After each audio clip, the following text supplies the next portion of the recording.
हाइने के जासूसी कारनामे। एक जासूस की दास्तान। ये कहानी धोखा, चालाकी और जासूसी की उस अंधेरी दुनिया की है जहां हर मुस्कुराता हुआ चेहरा एक मुखौटा हो सकता है। कल्पना कीजिए कि आप लंदन के किसी आलीशान होटल में बैठे हैं। आपके बगल वाले टेबल पर एक बेहद शरीफ और अमीर दिखने वाला आदमी बड़े आराम से अपनी कॉफी पी रहा है। वह वेटर से मुस्कुराकर बात करता है, बाहर के कोहरे को देखता है और अपनी जेब से सोने की घड़ी निकालकर समय देखता है। लेकिन आप यह नहीं जानते कि उस सीधे सादे चश्मे और मूंछों के पीछे एक ऐसा शातिर दिमाग छिपा है जिसके पास पूरे देश की मिलिट्री के गुप्त नक्शे, तोपों के डिजाइन और सीक्रेट कोड्स हैं। जासूसी की दुनिया कोई खेल नहीं है। ये एक ऐसी जानलेवा शतरंज की बिसात है जहां एक भी गलत कदम, एक भी बेवकूफाना फैसला या एक भी नासमझ मुस्कान का मतलब सीधा मौत होता है। प्रथम विश्व युद्ध के उस भयानक दौर में जब पूरे यूरोप पर बारूद और बर्बादी के काले बादल छा रहे थे, तब लंदन की कोहरे से भरी सड़कों पर एक ऐसा ही खतरनाक खेल खेला जा रहा था। जर्मनी का एक बेहद चालाक और पढ़ा लिखा जासूस हाइने अपने नकली नाम और नकली कागजात के साथ ब्रिटिश सीक्रेट सर्विस की नाक के नीचे रहकर उनके सबसे बड़े राज चुराने की कोशिश कर रहा था। क्या वह अपनी इस खतरनाक चाल में कामयाब हो पाया या फिर वह खुद अपने ही बुने हुए जाल में फंसकर तड़प उठा? अपनी सांसें रोक लीजिए, क्योंकि यह कहानी आपको एक ऐसे सफर पर ले जाने वाली है जहां हर मोड़ पर सस्पेंस है, हर साय में कोई छिपा है और हर खूबसूरत चेहरे के पीछे एक गहरा राज दफन है। इस जासूसी दुनिया में विश्वासघात बहुत आम बात थी और कोई भी किसी पर भरोसा नहीं कर सकता था। कहानी की शुरुआत जुलाई 1914 के उन गर्म और तनावपूर्ण दिनों से होती है जब पूरी दुनिया साराएवो में हुई आर्कड्यूक की सनसनीखेज हत्या की खबरों से दहल उठी थी। आम जनता रोज अखबारों में इस मर्डर की छोटी मोटी डिटेल्स पढ़ रही थी, लेकिन बंद कमरों के पीछे महाशक्तियों के मिलिट्री अफसर एक बहुत बड़े युद्ध की तैयारी में जुटे थे। हाइने, जो अपनी जासूसी की कला में खुद को उस्ताद मानता था, को अच्छी तरह पता था कि यह जंग अब रुकने वाली नहीं है। उसने जर्मनी के सबसे बड़े अधिकारियों के साथ कॉलेज की पढ़ाई की थी और मिलिट्री के सर्वे डिपार्टमेंट में कठिन ट्रेनिंग ली थी। अचानक उसे वॉशिंगटन के सीक्रेट ऑफिस से बुलावा आया। वहां के गंभीर सेक्रेटरी ने बहुत शांत लेकिन भारी आवाज में कहा कि हाय ने युद्ध अब बिल्कुल तय है। तुम्हें तुरंत पहली बोट पकड़कर लंदन जाना होगा और वहां जाकर हमारे पूरे ब्रिटिश जासूसी डिपार्टमेंट का कंट्रोल अपने हाथों में लेना होगा। हाइने इस गुप्त आदेश से बेहद खुश था। उसका मानना था कि ब्रिटिश लोग बहुत सीधे और भोले होते हैं और उन्हें आसानी से बेवकूफ बनाया जा सकता है। वह 11 अगस्त को लिवरपूल के बंदरगाह पर उतरा। उसके पास चिली देश का एक नकली पासपोर्ट था, जिससे पुलिस को उस पर जरा भी शक नहीं हुआ। वह बिना किसी परेशानी के लंदन पहुंचा और वहां फ्लीट स्ट्रीट में अपना काम शुरू कर दिया। उसने वहां चाइनीज न्यूज ब्यूरो नाम की एक फर्जी संस्था बनाई।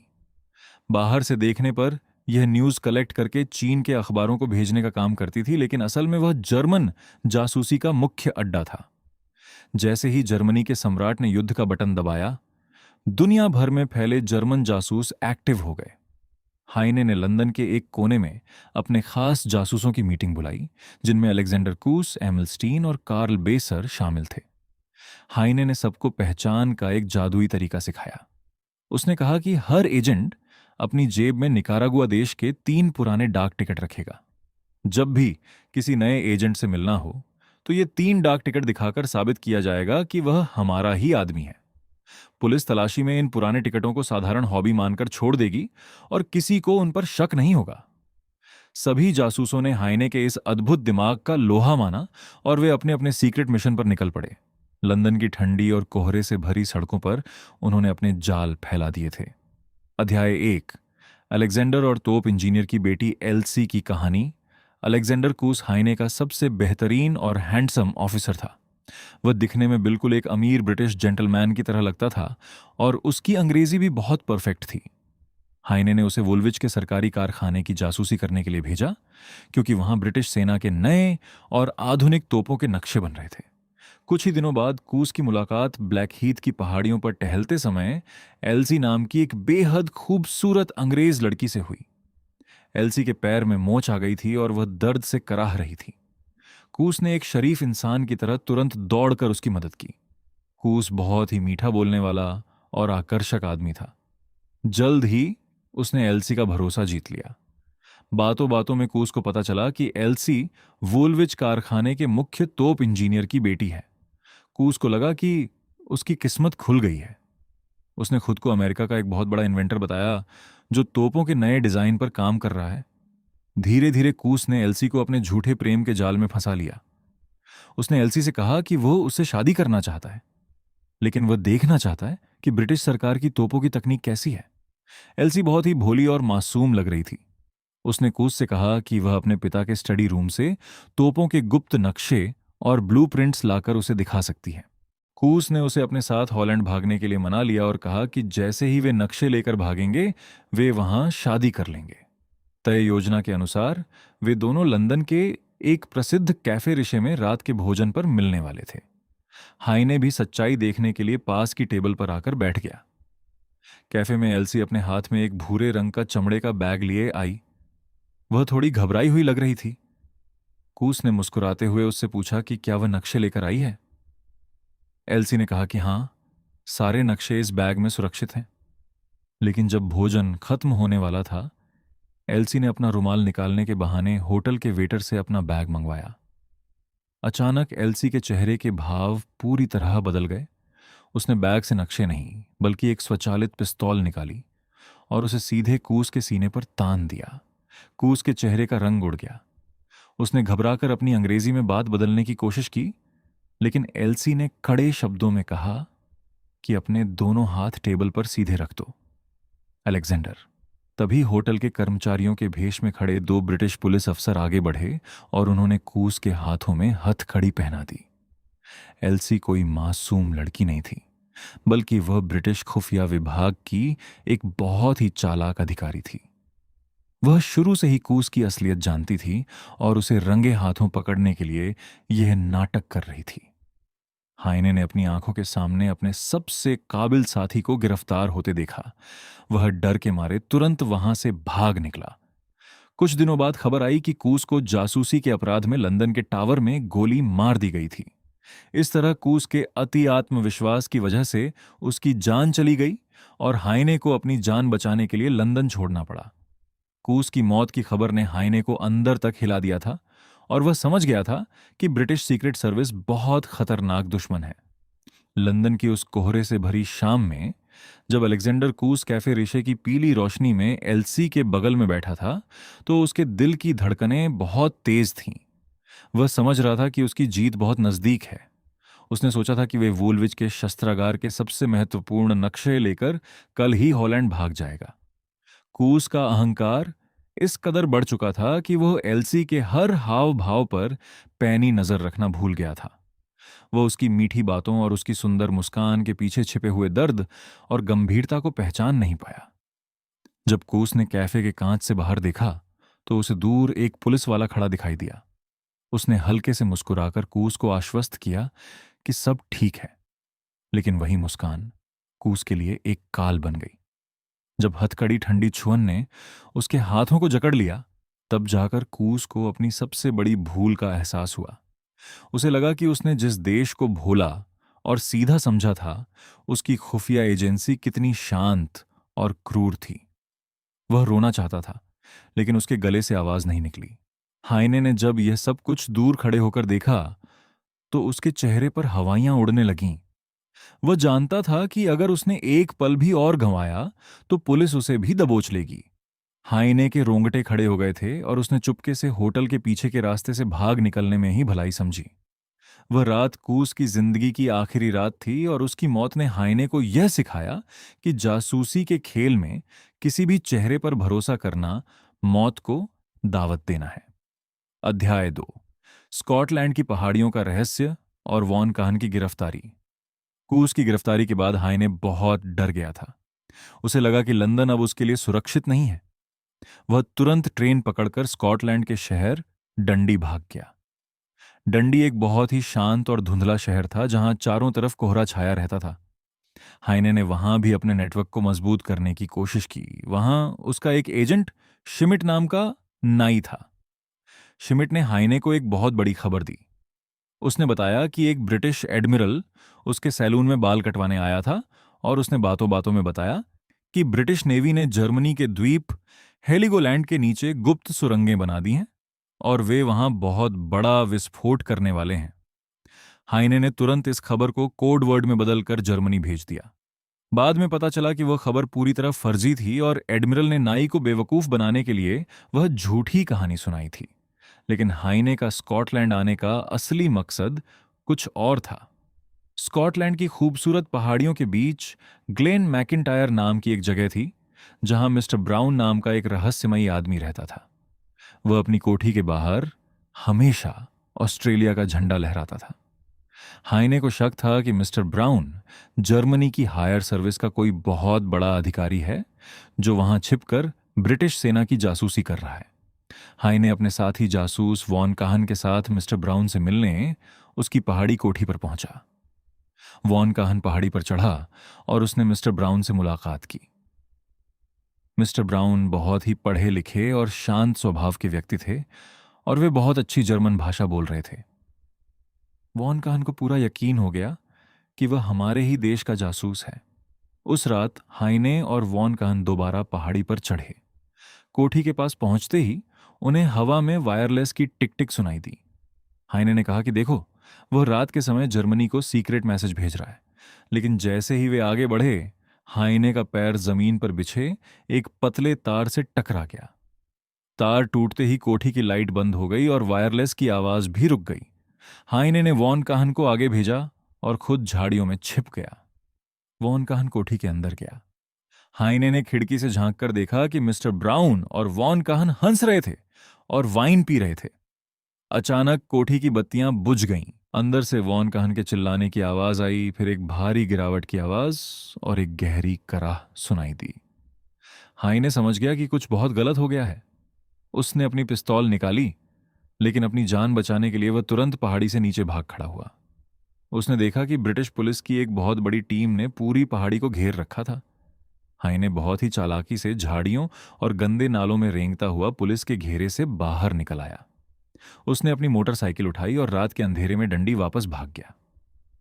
अगले दिन अखबार में एक सनसनीखेज खबर छपी कि ग्लेन मैकिंटायर की पहाड़ी कोठी से स्विट्जरलैंड के जाली नोट बनाने वाले एक बहुत बड़े गिरोह को पकड़ा गया है। मिस्टर ब्राउन कोई जर्मन जासूस नहीं था, बल्कि वे अंतर्राष्ट्रीय स्तर का एक ठग था जो नकली नोट छापने की मशीन चलाता था। वॉन काहन को पुलिस ने जाली नोट बनाने के आरोप में गिरफ्तार कर लिया था। इस तरह हाइने का एक और साथी अपनी मूर्खता की वजह से जेल पहुंच गया और हाइने को एक बार फिर अपनी जान बचाकर भागना पड़ा। डंडी की सर्द और कोहरे से ढकी सड़कों पर टहलते हुए हाइने को हमेशा ऐसा लगता था जैसे कोई उसका पीछा कर रहा है। वहां की चिमनियों से निकलता हुआ काला धुआं और कब्रिस्तानों के उदास पेड़ उसे एक अजीब सी घबराहट से भर देते थे। शिमिट, जो डंडी का एक मामूली नाई था, जब हाइने के चेहरे पर साबुन का झाग लगा रहा था तो उसके हाथ कांप रहे थे। शिमिट ने धीमी आवाज में कहा था कि हुजूर, ब्रिटिश एडमिरल ने जो खबर दी है वह हमारे लिए सोने का अंडा देने वाली मुर्गी साबित हो सकती है। लेकिन जब वह खबर पूरी तरह बकवास और मनगढ़ंत निकली तो हाइने को अपनी बुद्धिमत्ता पर रोना आया। मिस्टर ब्राउन की पहाड़ी कोठी ग्लेन मैकिंटायर में जब वॉन काहन अंदर गया था तो हाइने ने दूर झाड़ियों में छिपकर अपनी दूरबीन से हर हरकत को देखा था। उसने देखा था कि कैसे कोठी की खिड़की से एक लाल रोशनी बाहर आ रही थी। हाइने को लगा कि वहां वायरलेस ट्रांसमीटर लगा हुआ था, लेकिन असल में वह तो जाली नोट सुखाने वाली मशीन की लाइट थी। जब वॉन काहन के चीखने की आवाज कोठी के अंदर से गूंजी तो हाइने का पूरा शरीर पसीने से भीग गया। उसे लगा कि शायद मिलिट्री पुलिस ने वॉन काहन को दबोच लिया है। हाइने ने अपनी पिस्तौल को हाथ में मजबूती से पकड़ा और बिना वॉन काहन की जान की परवाह किए सीधे नीचे की तरफ भाग गया। वह झाड़ियों में रेंगते हुए और कंटीली तारों से बचते हुए किसी तरह मुख्य सड़क पर पहुंचा। जब उसने अगले दिन डंडी के अखबार में नकली नोट छापने वाले गिरोह की खबर पढ़ी तो उसे खुद पर और वॉन काहन पर बहुत गुस्सा आया। उसे लगा कि वह कितनी बड़ी बेवकूफी का शिकार हुआ था। मिस्टर ब्राउन कोई जर्मन जासूस नहीं था, बल्कि वह अंतर्राष्ट्रीय स्तर का एक ठग था जो नकली नोट छापने की मशीन चलाता था। अध्याय 3, मेजर हेंस का साया और जासूस क्लेन की दर्दनाक मौत। हाइने वापस लंदन लौट आया। उसने महसूस किया कि ब्रिटिश पुलिस बहुत चालाक होती जा रही है। उसे अपने काम के लिए एक ऐसे आदमी की जरूरत थी जो बिना किसी शक के पूरे देश में घूम सके और खबरें ला सके। एक दिन उसकी मुलाकात फ्लीट स्ट्रीट के कोने पर खड़े एक बहुत ही फटेहाल और गरीब पत्रकार से हुई, जिसका नाम हेंस था। हेंस के कपड़े गंदे थे, दाढ़ी बढ़ी हुई थी और वह बहुत निराश लग रहा था। हाइने ने उसे अपने चाइनीज न्यूज ब्यूरो में 6 पाउंड हफ्ते की सैलरी पर नौकरी दे दी। उसने हेंस से कहा कि तुम्हें अस्पतालों में जाकर घायल सैनिकों से मिलना है और उनके इलाज और युद्ध की कहानियों पर रिपोर्ट लिखनी है। हेंस बहुत खुश हो गया। वह रोजाना अस्पतालों में जाता और सैनिकों से बातें करता। सैनिक बहुत भोले होते थे, वे बातों बातों में बता देते थे कि उनकी कौन सी रेजिमेंट कहाँ तैनात है, उनके अफसर कैसे हैं और उनकी मिलिट्री की ताकत कितनी है। हेंस ये सारी जानकारी लाकर हाइने को सौंप देता। हाइने इसे अपने सीक्रेट कोड में बदलकर जर्मनी भेज देता। हाइने का यह नया तरीका बहुत कामयाब रहा। एक दिन हेंस ने हाइने को बताया कि ब्रिटिश सरकार पश्चिमी इंग्लैंड के एक मिलिट्री कैंप में एक बहुत ही खास और गुप्त बख्तरबंद गाड़ी का ट्रायल कर रही है। हाइने ने तुरंत अपने 2 जासूसों क्लेन और पॉसर को इस काम पर लगाया। वे दोनों हेंस के साथ पश्चिमी इंग्लैंड के उस शहर में गए और वहां एक होटल में रुक गए। पॉसर ने बहुत ही बहादुरी से रात के अंधेरे में मिलिट्री कैंप के अंदर घुसने का फैसला किया। वह वेटर का भेष धरकर कैंप के अंदर गया और उसने वहां बन रही बख्तरबंद गाड़ी के मुख्य हिस्सों को अपनी आंखों से देखा। जब वह रात को 1 बजे वापस होटल लौटा तो उसने क्लेन के कमरे में जाकर उस गाड़ी का एक रफ नक्शा तैयार कर दिया। क्लेन बहुत खुश हुआ। उसने पॉसर से कहा कि तुम अपने कमरे में जाकर इसका एक बहुत ही डिटेल्ड नक्शा बनाओ। पॉसर अपने कमरे में चला गया। सुबह जब क्लेन उसके कमरे में गया तो वहां का नजारा देखकर हैरान रह गया। पॉसर के कमरे का दरवाजा खुला था। खिड़की के बाहर की झाड़ियां टूटी हुई थीं, लेकिन पॉसर वहां से गायब था। उसके सारे नक्शे और सामान भी गायब थे। क्लेन ने घबराकर हेंस को जगाया, लेकिन हेंस बहुत ही आराम से सो रहा था और उसे कुछ पता नहीं था। क्लेन तुरंत लंदन के लिए रवाना हो गया।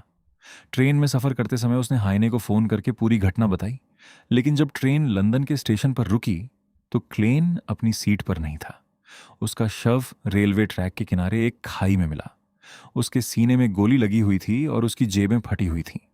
शाम को जब हेंस हाइने के ऑफिस आया तो उसके हाथ में पट्टी बंधी हुई थी। उसने हाइने की आंखों में सीधे देखते हुए बहुत ही शांत आवाज में कहा कि मिस्टर हाइने, अपने दोस्तों को सलाह दो कि वे भविष्य में स्पेनिश भाषा और टेलीफोन का इस्तेमाल न करें।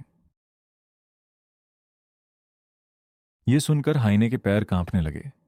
हेंस कोई गरीब पत्रकार नहीं था, बल्कि वह ब्रिटिश खुफिया विभाग का एक बहुत बड़ा मेजर था जो हाइने के पूरे नेटवर्क को बेनकाब करने के लिए उसके ऑफिस में काम कर रहा था। हाइने एक बार फिर बुरी तरह हार चुका था और उसके 2 सबसे बेहतरीन जासूस मारे जा चुके थे। मेजर हेंस की चालें इतनी बारीक और अदृश्य थीं कि हाइने जैसा अनुभवी जासूस भी उन्हें पकड़ नहीं पाया।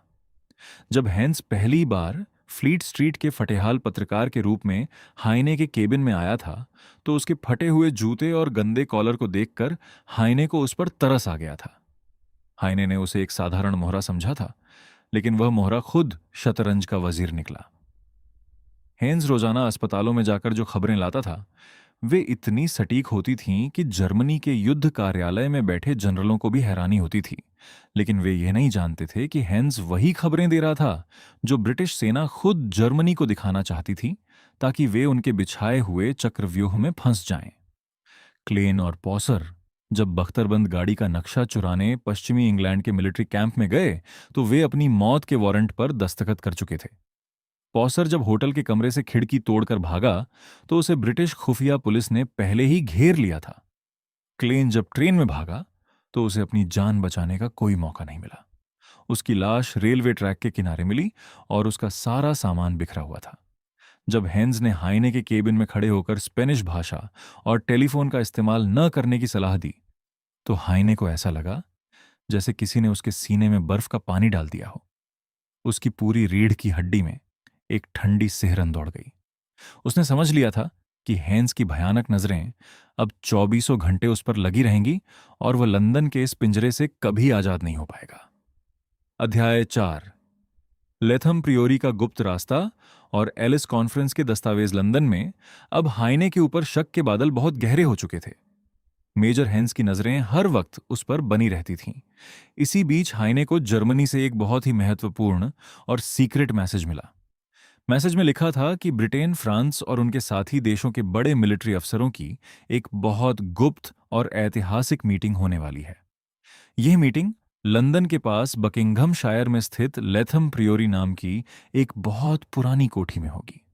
जर्मनी की सरकार चाहती थी कि उस मीटिंग के सारे गुप्त दस्तावेज और पोर्टफोलियो किसी भी कीमत पर हासिल किए जाएं। हाइने को इस काम की जिम्मेदारी सौंपी गई। लेथम प्रियोरी एक बहुत ही ऐतिहासिक और पुरानी हवेली थी।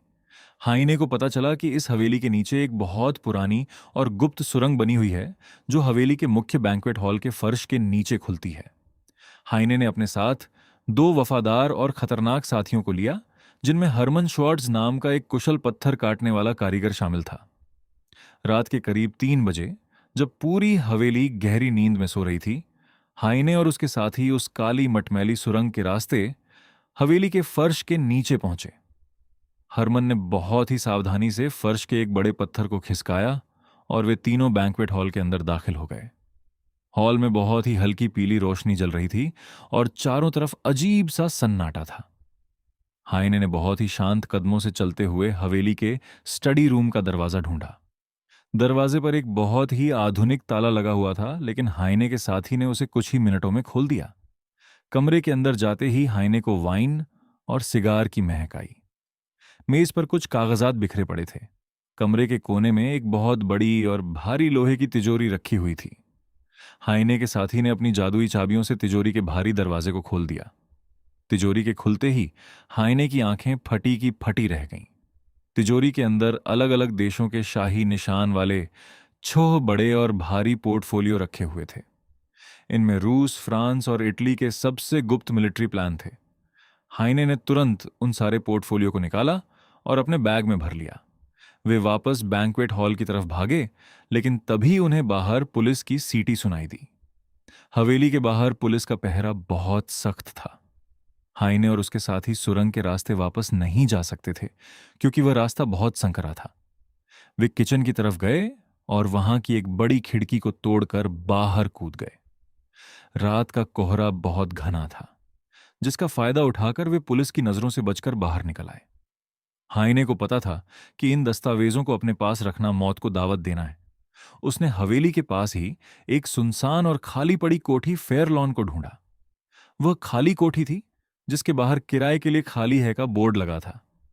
हाइने ने उस कोठी का दरवाजा खोला और ऊपर के एक कमरे की अलमारी में उन सारे गुप्त दस्तावेजों को छिपाकर ताला लगा दिया। उसने सोचा कि जब मामला थोड़ा शांत होगा तो वह इन दस्तावेजों को लेकर जर्मनी भाग जाएगा। अगले दिन हाइने बहुत खुश था। उसने सोचा कि उसने जर्मनी के लिए सबसे बड़ी जीत हासिल कर ली है। लेकिन दोपहर को जब वह अपने ऑफिस में बैठा था, मेजर हेंज अचानक उसके केबिन में दाखिल हुआ। उसने मुस्कुराते हुए कहा कि मिस्टर हाइने, कल रात लेथम प्रियोरी से कुछ बेहद गुप्त दस्तावेज चोरी हो गए थे। लेकिन चोर बहुत मूर्ख थे। वे असली तिजोरी के दस्तावेज तो ले गए, लेकिन मेज पर रखी उस छोटी लोहे की संदूकची को छोड़ गए, जिसमें सबसे गुप्त सीक्रेट कोड्स थे। और हां, पुलिस ने हवेली के पास वाली खाली कोठी की तलाशी ली है और वहां अलमारी से वो सारे चोरी हुए दस्तावेज बरामद कर लिए हैं। तुम्हारे साथी को भी गिरफ्तार कर लिया गया है। यह सुनकर हाइने का दिल बैठ गया। उसकी सारी मेहनत और उसका इतना बड़ा प्लान एक पल में मिट्टी में मिल चुका था। अध्याय 5। पीली पोटली का रहस्य और कालिक पोतकर भागने की कोशिश। हाइने अब पूरी तरह टूट चुका था। उसके सारे प्लान फेल हो रहे थे और उसके साथी एक एक करके पकड़े जा रहे थे। इसी बीच उसे लंदन में एक और अजीब मुसीबत का सामना करना पड़ा। लंदन के आसमान पर अचानक जर्मनी के बड़े हवाई जहाजों और जेपलिन्स की गूंज सुनाई देने लगी। हाइने ने अपने कुछ वफादार पोलिश और जर्मन साथियों को लंदन के अलग अलग कोनों में हरी बत्तियां जलाने के काम पर लगाया था, ताकि जेपलिन्स को बॉम्बिंग करने के लिए सही निशाना मिल सके। लेकिन एक रात ब्रिटिश नेवी का एक छोटा हवाई गुब्बारा बहुत नीचे उड़ता हुआ आया। उसने जहां भी हरी बत्तियां जल रही थीं, वहां पीले रंग की धूल से भरी थैलियां गिरा दीं। अगले दिन सुबह पुलिस ने उन थैलियों के निशान का पीछा किया और हाइने के उन तीनों साथियों को रंगे हाथों पकड़ लिया, जो रात को सिग्नल दे रहे थे। हाइने को जब यह पता चला तो वह समझ गया कि अब लंदन में उसका रहना नामुमकिन है। पुलिस किसी भी वक्त उसके ऑफिस पर छापा मार सकती थी। उसने तुरंत अपना भेष बदलने का फैसला किया। उसने एक बहुत ही गरीब चिमनी साफ करने वाले के फटे पुराने कपड़े पहने, अपने पूरे चेहरे और हाथों पर कोयले की काली कालिक मल्ली और हाथ में झाड़ू और सोत का बैग लेकर होटल के पिछले दरवाजे से बाहर निकल गया। कोहरे और कोयले के काले साए में वह बिल्कुल एक असली चिमनी साफ करने वाला लग रहा था। वह लंदन की तंग गलियों से होता हुआ शहर के बाहरी इलाके में पहुंचा। वहां उसके एक पोलिश साथी ने उसके लिए घोड़े की एक छोटी गाड़ी का इंतजार कर रखा था। हाय ने उस गाड़ी में बैठा और रात के अंधेरे में वहां से भाग निकला। वह पूरी रात साइकिल चलाकर और पैदल चलकर रीडिंग न्यूबरी रोड की तरफ बढ़ा। रास्ते में उसे एक देशभक्त जर्मन की मोटर कार मिली, जिसने उसे अपनी गाड़ी के फर्श पर बिछाकर कंबलों से ढक दिया। इस तरह दम घुटने वाली यात्रा के बाद हाय ने ब्रिस्टल के बंदरगाह पर पहुंचा। ब्रिस्टल में उसने अपनी कालिक धोई और एक बहुत ही सम्मानित ब्रिटिश पादरी का भेष धारण कर लिया। उसने सफेद कॉलर, लंबी काली अचकन और सोने का चश्मा पहन लिया।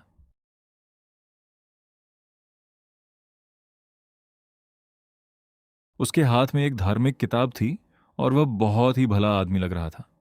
वह पादरी के भेष में अमेरिका जाने वाले एक बड़े पानी के जहाज पर चढ़ गया। जब वह अपने केबिन में पहुंचा और उसने राहत की सांस ली, तभी केबिन का बाथरूम का दरवाजा खुला।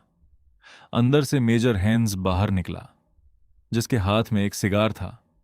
उसने मुस्कुराते हुए हाइने से कहा कि मिस्टर हाइने, तुम्हारा पादरी वाला भेष बहुत अच्छा है, लेकिन चर्च ऑफ इंग्लैंड का कोई भी पादरी पैरों में ऐसे जूते नहीं पहनता जो तुमने पहने हैं। और हां, तुम्हारी दाढ़ी के पास अभी भी थोड़ी सी कोयले की कालिक बची हुई है। हाइने थका हुआ सा अपनी सीट पर बैठ गया। उसने कहा कि तुम मुझे गिरफ्तार क्यों नहीं करते? मेजर हेन्स ने कहा कि क्योंकि तुम हमारे लिए बहुत उपयोगी हो। जब तक तुम आज़ाद घूम रहे हो, तब तक जर्मनी के बाकी जासूस खुद ब खुद तुम्हारे पास खींचे चले आते हैं और हम उन्हें आसानी से पकड़ लेते हैं। तुम हमारे लिए एक बहुत बड़ा चुंबक हो, हाइने। अध्याय 6। समंदर की गहराई में यू बोट का रोमांच और सिडिकॉम खाड़ी का खेल। मेजर हेन्स ने हाइने को गिरफ्तार नहीं किया, बल्कि उसे जबरदस्ती अमेरिका जाने वाले एक जहाज क्रेमनिक पर सवार कर दिया। हाइने जहाज की डेक पर खड़ा होकर पीछे छूटती हुई ब्रिटेन की जमीन को देख रहा था। उसके दिल में गुस्सा भी था और राहत भी, लेकिन उसकी मुसीबतें अभी खत्म नहीं हुई थीं। जब जहाज समंदर के बीचों बीच पहुंचा, तो अचानक एक बहुत बड़ा धमाका हुआ। जर्मनी की ही एक यूबोट ने उस ब्रिटिश जहाज पर टॉर्पीडो से हमला कर दिया था। जहाज तेजी से पानी में डूबने लगा। चारों तरफ चीख पुकार मच गई। हाइने ने तुरंत अपनी लाइफ जैकेट पहनी और समंदर के ठंडे पानी में कूद गया। पानी बहुत ही ठंडा और जानलेवा था। हाइने करीब आधे घंटे तक पानी में तैरता रहा और अपनी जान बचाने के लिए चिल्लाता रहा। तभी समंदर के काले पानी को चीरती हुई एक विशाल लोहे की परछाई ऊपर उठी। वह जर्मनी की ही यूबोट थी। यूबोट के सैनिकों ने हाइने की आवाज सुनी और उसे खींचकर ऊपर ले आए। जब हाइने को यूबोट के अंदर ले जाया गया, तो उसने वहां के जर्मन कमांडर वॉन ग्विनर को अपनी असली पहचान बताई। कमांडर ने उसका मजाक उड़ाते हुए कहा कि तुम बहुत किस्मत वाले हो जो हमारे टॉर्पीडो से बच गए। कमांडर को इंग्लैंड के तटों की जासूसी करने के लिए एक ऐसे आदमी की जरूरत थी जो बहुत अच्छी अंग्रेजी बोल सके। उसने हाइने से कहा कि तुम्हें इंग्लैंड के डेवनशायर तट पर उतरना होगा और वहां के बंदरगाह क्वायटाउन में जाकर यह पता लगाना होगा कि ब्रिटिश कमर्शियल जहाजों का अगला काफिला कब रवाना होने वाला है। हाइने को नकली नाम विलियम स्मिथ का एक रजिस्ट्रेशन कार्ड दिया गया। रात के करीब 8 बजे यू बोट सिडिकॉम खाड़ी के शांत पानी में पहुंची। हाइने को एक छोटी रबर की बोट में बिठाकर किनारे पर भेज दिया गया। हाइने किनारे पर उतरा और पहाड़ी रास्ता पार करके क्वायटाउन के शहर में पहुंचा। वो वहां के एक स्थानीय पब में गया जहां नाविक और सैनिक शराब पी रहे थे। हाइने ने वहां एक शराबी नाविक को वाइन पिलाई और बातों बातों में उससे पूछा कि हमारे जहाज कब रवाना होने वाले हैं।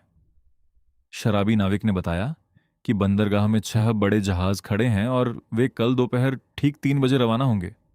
हाइने बहुत खुश हुआ। उसने सोचा कि वह कमांडर को यह सीक्रेट खबर देगा और जर्मनी का बहुत बड़ा हीरो बन जाएगा।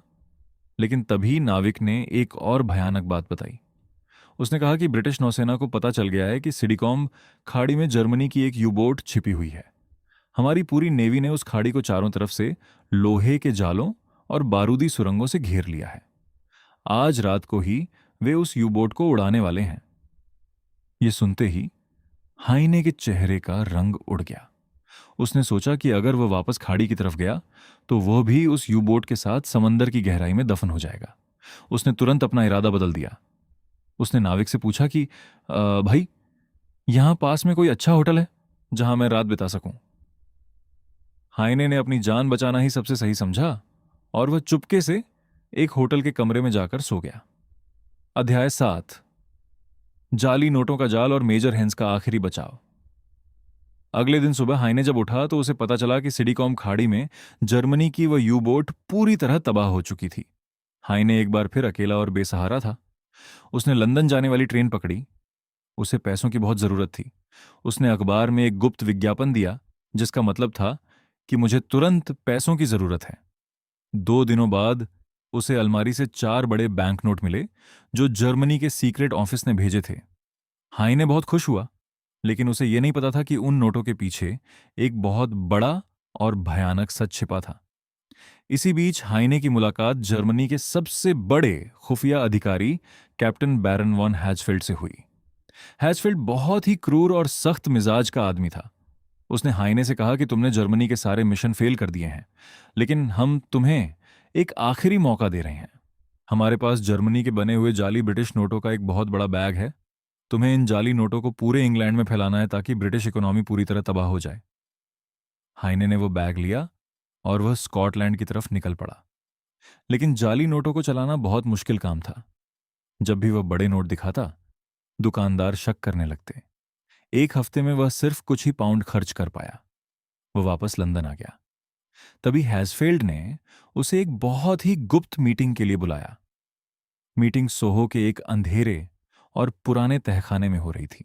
जब हाइने वहां पहुंचा तो उसने देखा कि हैजफील्ड के साथ रूस का एक बहुत बड़ा क्रांतिकारी और विद्रोही नेता लॉस्की बैठा हुआ था। लॉस्की के चेहरे पर बहुत गुस्सा था। हैजफील्ड ने बहुत ही भयानक आवाज में हाइने से पूछा कि हाइने, वो बैग कहाँ है जो तुम्हें दिया गया था? हाइने ने कहा कि वह बैग तो मैंने एक कोठी में छिपा दिया था और उसे किसी ने चुरा लिया। दरअसल हाइने ने सोचा था कि वह जाली नोटों का बैग था, लेकिन वो असली पैसों का बैग था जो लॉस्की रूस के बैंक से लूटकर लंदन लाया था ताकि यहां विद्रोह शुरू किया जा सके। हाइने की इस मूर्खता की वजह से लॉस्की के सारे पैसे पानी में मिल चुके थे। हैजफील्ड ने लाल आंखें करके कहा कि तुम कोई जासूस नहीं हो। तुम ब्रिटिश पुलिस के पालतू कुत्ते हो। तुमने हमारे सारे मिशन जानबूझकर फेल किए हैं। आज तुम्हें इसकी सजा भुगतनी होगी। लॉस्की के साथियों ने हाइने को एक कुर्सी से बांध दिया। हैचफील्ड ने अपनी जेब से लाल रंग की एक बहुत मजबूत सौत की रस्सी निकाली। उसने रस्सी का फंदा बनाया और उसे हाइने के गले में डाल दिया। हाइने का दम घुटने लगा। उसने गिड़गिड़ाते हुए कहा कि मुझे माफ कर दो, मैंने कुछ नहीं किया। लेकिन हैजफील्ड ने मुस्कुराते हुए रस्सी को जोर से खींचा। हाइने की आंखों के सामने अंधेरा छाने लगा। उसे लगा कि आज उसकी जिंदगी का आखिरी दिन है। तभी तहखाने का भारी दरवाजा एक बहुत बड़े धमाके के साथ खुला। मेजर हेन्स अपने हाथ में पिस्तौल लिए अंदर दाखिल हुआ। उसके पीछे ब्रिटिश मिलिट्री पुलिस की एक बहुत बड़ी टीम थी। पुलिस ने आते ही हैजफील्ड और उसके साथियों को धर पकड़ कर लिया। मेजर हेन्स ने आगे बढ़कर हाइने के गले से रस्सी निकाली और उसकी हथकड़ियां खोल दी। हैजफील्ड को गिरफ्तार कर लिया गया और मिलिट्री कोर्ट के आदेश पर उसे अगले दिन सुबह कोर्टयार्ड में खड़ा करके गोली मार दी गई। मेजर हेन्स ने हाइने को अस्पताल में भर्ती कराया, जहां उसका 2 हफ्तों तक इलाज चला। जब हाइने पूरी तरह ठीक हो गया तो हेन्स उसे बंदरगाह पर ले गया। उसने हाइने के हाथ में उसका असली पासपोर्ट और अमेरिका का टिकट थमाया। हेन्स ने कहा कि हाइने, अब तुम वापस अमेरिका जा सकते हो। हमने तुम्हारे सारे खतरनाक जासूसों को पकड़ लिया है। अब इंग्लैंड को तुमसे कोई खतरा नहीं है। निष्कर्ष और जीवन की सीख हाइने जहाज के डेक पर खड़ा था। समंदर की ठंडी हवाएं उसके चेहरे से टकरा रही थीं।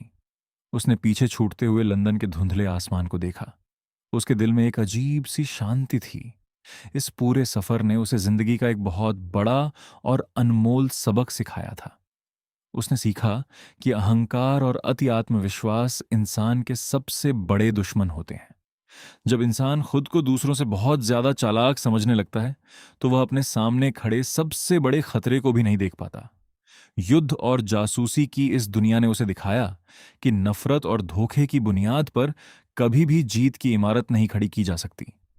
असली ताकत बंदूक की गोली या सीक्रेट कोड्स में नहीं होती, बल्कि इंसानियत, वफादारी और सच में होती है। हाइने ने समंदर की लहरों को देखते हुए अपनी हैट को थोड़ा सीधा किया और मुस्कुराया। वह जान गया था कि अब उसे कभी भी किसी सीक्रेट सर्विस या जासूसी की दुनिया में वापस नहीं जाना है। उसे अब एक आम इंसान की तरह शांति और सुकून की जिंदगी जीनी थी। यही इस पूरी कहानी की सबसे बड़ी और खूबसूरत सीख थी। हम जासूसी की उस दुनिया में गहराई से उतरते हैं तो हमें एहसास होता है कि हर छोटा पात्र भी कितना महत्वपूर्ण था। लंदन के वे आलीशान कैफे, जहां अमीर लोग वाइन पीते थे, और वहां की सर्द कोहरे से भरी रातें जहां जासूस कंबलों में छिपे रहते थे, सब कुछ सजीव हो उठता है। हाइने ने अपने जीवन में जो उतार चढ़ाव देखे, वे किसी भी इंसान की आत्मा को झकझोरने के लिए काफी थे। उसने अपनी वफादारी, अपने देश के प्रति समर्पण और अपने आत्मसम्मान को दांव पर लगा दिया था। लेकिन अंत में उसे समझ आया कि असली वफादारी किसी देश या मिलिट्री के लिए नहीं, बल्कि इंसानियत के लिए होनी चाहिए। जासूसी के इस सफर में उसने कई दोस्तों को खोया, कई बार मौत का सामना किया, और कई बार उसे जेल के बंद दरवाजों के पीछे जाना पड़ा। लेकिन हर बार कुदरत ने उसे बचा लिया, क्योंकि शायद उसकी जिंदगी का कोई और बड़ा मकसद था। वह मकसद था एक सच्चे इंसान में बदलना, अपने अहंकार को छोड़ना और सत्य के मार्ग पर चलना। हम जासूसी की उस दुनिया में गहराई से उतरते हैं तो हमें एहसास होता है कि हर छोटा पात्र भी कितना महत्वपूर्ण था। लंदन के वे आलीशान कैफे, जहां अमीर लोग वाइन पीते थे, और वहां की सर्द कोहरे से भरी रातें जहां जासूस कंबलों में छिपे रहते थे, सब कुछ सजीव हो उठता है। हाइने ने अपने जीवन में जो उतार चढ़ाव देखे, वे किसी भी इंसान की आत्मा को झकझोरने के लिए काफी थे। उसने अपनी वफादारी, अपने देश के प्रति समर्पण और अपने आत्मसम्मान को दांव पर लगा दिया था। लेकिन अंत में उसे समझ आया कि असली वफादारी किसी देश या मिलिट्री के लिए नहीं, बल्कि इंसानियत के लिए होनी चाहिए। जासूसी के इस सफर में उसने कई दोस्तों को खोया, कई बार मौत का सामना किया, और कई बार उसे जेल के बंद दरवाजों के पीछे जाना पड़ा। लेकिन हर बार कुदरत ने उसे बचा लिया, क्योंकि शायद उसकी जिंदगी का कोई और बड़ा मकसद था। वह मकसद था एक सच्चे इंसान में बदलना, अपने अहंकार को छोड़ना और सत्य के मार्ग पर चलना। हम जासूसी की उस दुनिया में गहराई से उतरते हैं तो हमें एहसास होता है कि हर छोटा पात्र भी कितना महत्वपूर्ण था। लंदन के वे आलीशान कैफे, जहां अमीर लोग वाइन पीते थे, और वहां की ये थी adventures of Heine, written by Edgar Wallace की पूरी कहानी। अगर आपको ये कहानी अच्छी लगी हो तो ऐसी और कहानियों के लिए चैनल को लाइक, शेयर एंड सब्सक्राइब जरूर करें। Thank you. मिलते हैं जल्द ही एक नई कहानी के साथ।